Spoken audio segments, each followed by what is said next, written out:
Because I think that at the moment there's a lot of these incredible ideas, and I feel like we need to work more as a sort of unit in terms of, there's a lot of names we're bandying about for our condition. There's like a lot of, I feel like we need to be a unified voice. Just by like a show of hands, who here thinks it's just a skin problem? And who here thinks it's something bigger than a skin problem? Yeah, so you guys are right. I think it's important to tell doctors eczema started me on this road, but this is not eczema. And I think we can all agree, like what we went into is not eczema. But a lot of people that message me are very confused and they're a bit overwhelmed, and they're like, I don't know where to start. I don't know what this is. Please, can you explain it? Please, can you break it down for me? But I don't know what the best time would be to start talking about it and putting different hashtags for how we can discuss, like, you know, the rash on our skin, because it is technically eczema, but everything that's associated with is not going to be helpful for us at this point.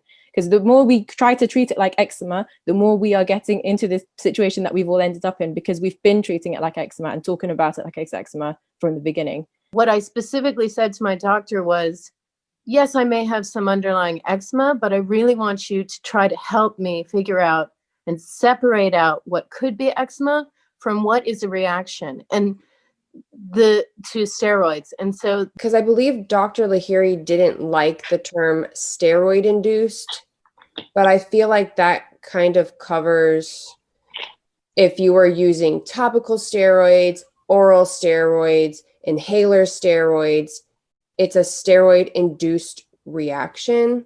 And I don't know if that's something that maybe the medical community would understand, because I'm not calling it a withdrawal. I'm not calling it an addiction, but I'm calling it steroid induced, that the medicine that you gave me, whatever form it was a steroid, and it was steroid induced. I 100% agree. I think withdrawal is a tricky word because withdrawal kind of stems from abuse. So I think doctors and medical communities might think, okay, withdrawal means you're abusing the prescription, you're abusing the steroids. So this is the problem. They're just using it too much.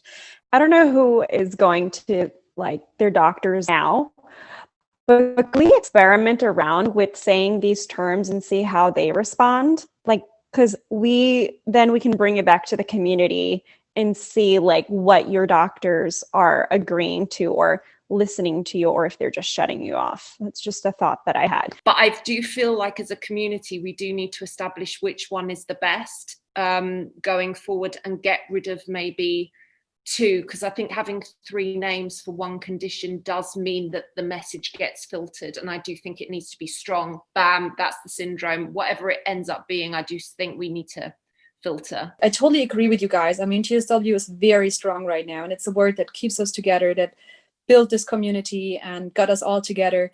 As I said, I didn't even use topicals. I used eye drops actually. And but I think the point is, yes, we are stuck with TSW for right now, but if we find something that strong that everybody agrees with, that everybody goes like, yes, that's exactly what I have, maybe another term could get that strong too. My boss was just saying that she had a meeting with all of the eczema patient organizations in the US and a pharma company, and TSW was all over that meeting. So this term is being used behind the scenes.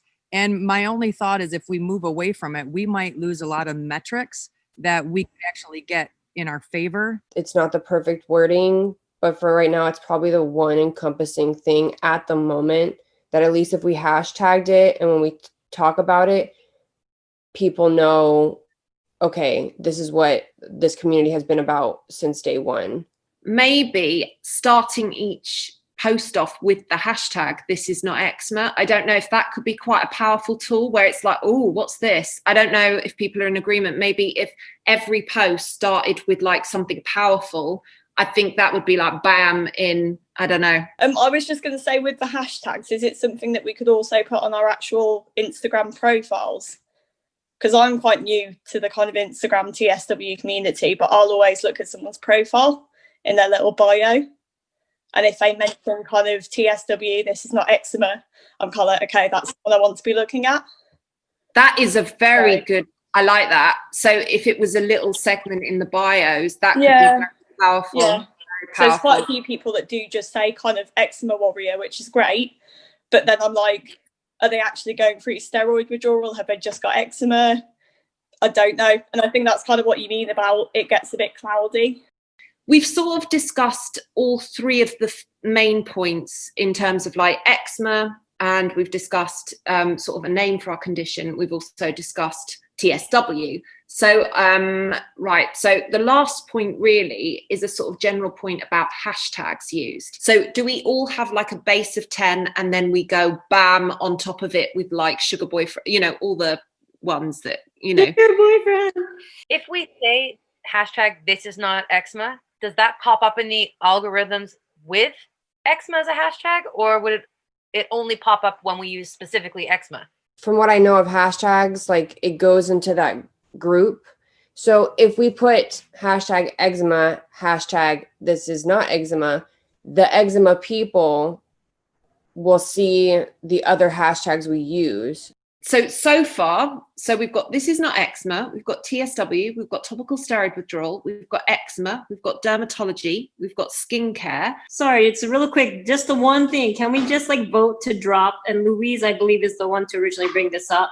Can we just vote to drop RSS, red skin syndrome? I mean, that is so not right for every person of every ethnicity. It's like, there's many different colors.